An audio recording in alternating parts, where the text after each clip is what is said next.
네, 여러분 4월 1일 화요일 새벽 성서 읽기를 시작하겠습니다. 우리 교우분들께 제가 참 이런 말씀드려 죄송한데 제가 오늘로 벙커원교회 담임 목사직을 사임하려고 합니다. 그동안 횟수로 돌아보면 13년 넘게 이 교회를 섬긴 것 같은데요. 그동안 여러분들 도와주시고 기도해 주셔서 여기까지 왔습니다. 이제 저도 제 인생을 이제 새롭게 출발할 필요가 있어서 이제 오늘 여러분들께 사임을 말씀드리려고 합니다. 뻥입니다. 오늘 4월 1일 만우절 아니겠습니까? 만우절 아침에 새벽 성서 읽기 시작하겠습니다. 창세기 9장 18절에서 29절입니다. 제목은 흑인의 선조는 함인가 이것입니다. 넬슨 만델라 전 남아공 대통령이 하신 말씀입니다. 차별은 학습된 것이다. 아무도 태어날 때부터 다른 사람을 미워하지 않는다. 그렇습니다. 어디서 이런 쓰레기 같은 차별을 우리는 배웠는지 모르겠네요. 네, 그리스도 안에서는 차별은 존재할 수가 없습니다. 발붙일 수가 없어요. 예, 자, 그 마음으로 오늘 창세기 9장 18절부터 읽도록 하겠습니다.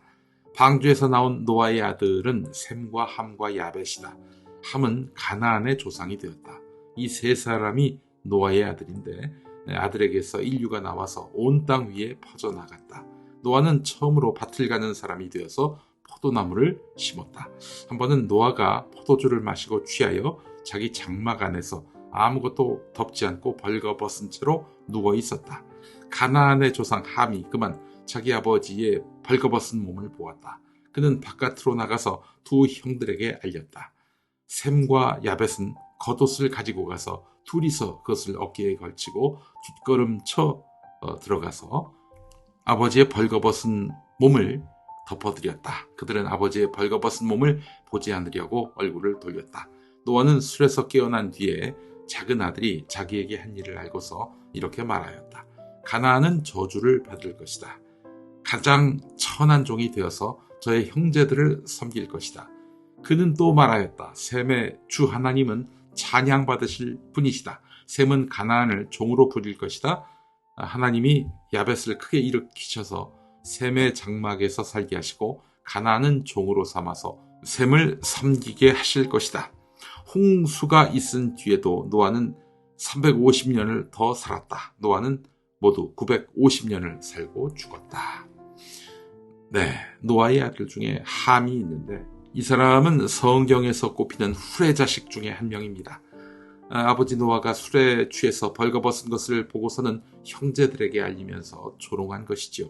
그러자 다른 아들들 셈과 야벳은 아버지의 수치를 덮어주면서 공경하는 태도를 보였습니다. 함이 잘못한 것은 부모 공경을 중요한 가치로 꼽은 10계명을 위반한 것입니다. 부모를 조롱하거나 수치를 드러내는 것은 큰 죄입니다. 고대 근동 문화에서는 아버지의 수치를 드러내는 것은 가정 내의 권위를 흔드는 몹쓸 짓으로 보았어요. 하나님이 못 박으신 가정 내의 윤리와 질서를 허문 것입니다. 이 내용은 다 아실 겁니다. 자, 그런데 이런 함이 저주를 받아서 그 후손이 흑인이 됐고 결국 노예로 살게 됐다는 설은 사실일까? 실제로도 본문 말씀을 보면 이 가나안은 나중에 노예가 될 것이다. 다른 족속의 종이 될 것이다. 이렇게 분명히 못 받고 있잖아요. 예. 그래서 나중에 노예가 되는 흑인, 이 흑인의 조상이 함이라는 주장, 거세게 이렇게 회자됐지요. 자, 셈, 함, 야벳은 누구의 조상이 됐을까? 성경에 나와 있습니다.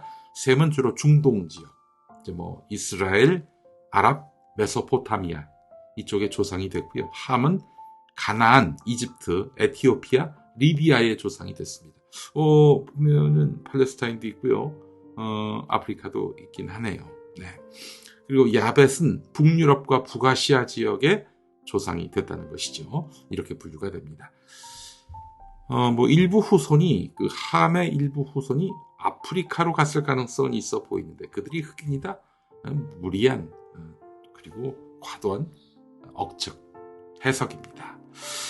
아프리카 전체가, 흑인 전체가 함의 후손이라는 증거는 없어요. 게다가 성경은 흑인의 조상이 특정 인물이라고 직접적으로 말하지 않았습니다.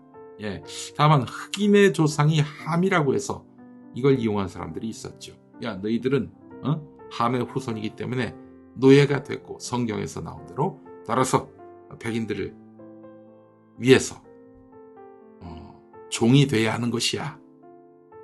이렇게 이용해 먹은 인간들 있었죠. 네, 노예상들이 대표적이었습니다. 중세와 근대에서는 일부 사람들이 함의 후손이 흑인의 조상이라면서 노아가 함을 저주했고 함은 또 나중에 그 후손이 다른 인종, 종족의 노예가 된다라고 얘기했기 때문에 너희들이 저주받는 것은 아주 정상이고 당연해 이러면서 이렇게 마구잡이로 사람을 노예로 갖다 쓴 것이죠. 잘못된 해석입니다. 성경에서 저주를 받은 것은 함이 아니라 그의 아들 가나안이었습니다. 가나안은 현재 팔레스타인 지역과 연관되고요. 흑인 민족과는 직접적인 관련이 없습니다. 일부 아프리카 민족이 함의 후손일 가능성은 있지만 아프리카 전체가, 흑인 전체가 함의 후손이란 증거가 없다. 거듭거듭 말씀을 드립니다. 흑인을 함의 후손이라고 이야기해야 마음껏 종살이 시키고 착취할 수 있다고 믿었던 사람들, 그 사람들이나 믿는 주장인 것이죠. 특정 민족을 차별하거나 구별하는 것을 용인하시는 하나님이 아닙니다. 여러분, 창세기 1장을 보면은 하나님이 자기 형상, 하나님의 형상대로 사람을 창조하셨다고 했습니다.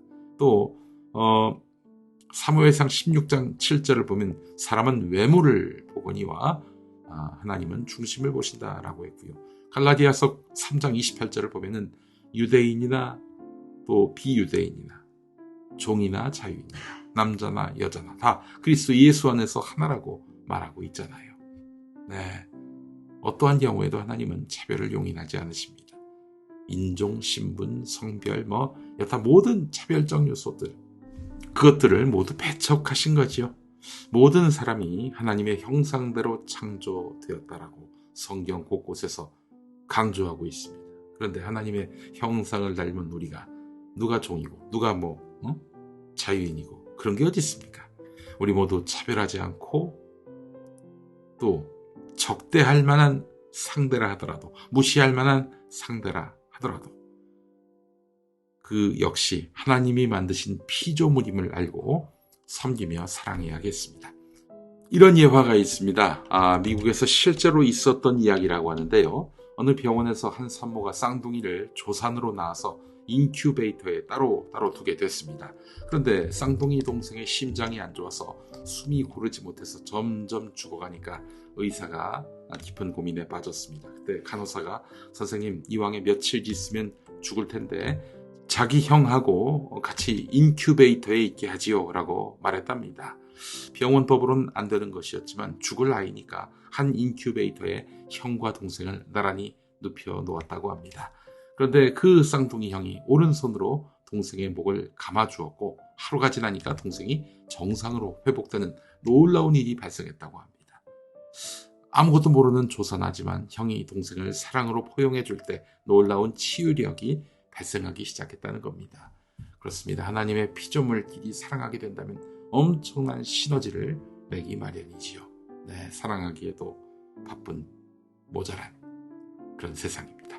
여러분, 오늘도 사랑하시기 바랍니다. 기도하시겠습니다. 사랑과 자비의 하나님, 저희가 서로를 사랑하고 모든 사람을 동등하게 대하며 차별하지 않도록 도와주옵소서. 저희의 마음을 열어 사랑과 이해로 가득 채워주소서. 예수님의 이름으로 기도합니다. 아멘.